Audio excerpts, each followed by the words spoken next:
Published time, the 14th of February 2019, 1919. Edited time, the 14th of February 2019, 1933. A fresh bill in the U.S. Congress seeks to impose the harshest ever sanctions against Russia over a number of alleged misdeeds, which fits well with America's strategy of protecting the dollar-based global financial system.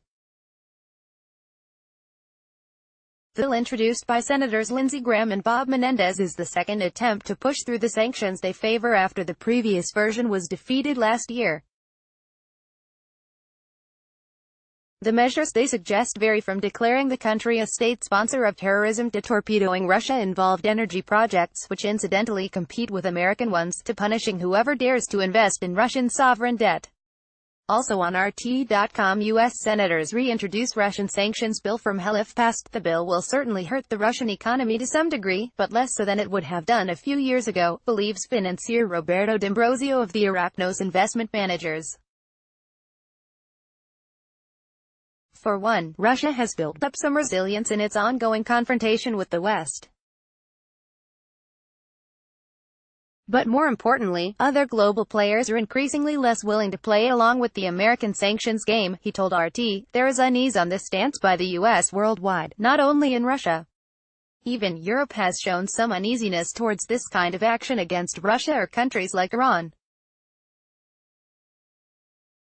Such actions are reducing the possibility for Europe and other areas of the world to diversify their economies, their trade, he explained.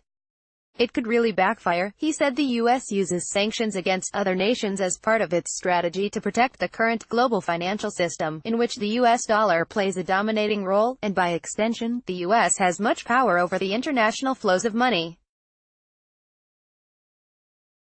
It's another weapon, political or economic, that the U.S. can use at the moment, because still the bulk of the transactions at the global level are carried out in USD and are cleared through SWIFT and the USD system.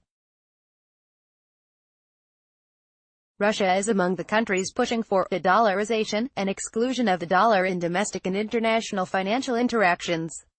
Part of it is its record accumulation of gold reserves. Another is encouraging its major trade partners like China to use national currencies in bilateral trade. This particular bill, submitted by Graham and Menendez, has a chance to pass now due to the domestic political situation in the U.S. Jim Jatras, a former U.S. diplomat and Republican Party policy advisor, told RT, I don't really know who would oppose it. Senator Rand Paul, maybe Bernie Sanders, maybe Mike Lee, out of constitutional reasons, because it would be infringing on the president's constitutional authority, he said.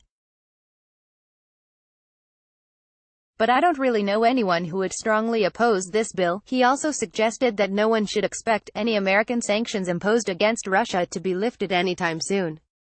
Like this story? Share it with a friend.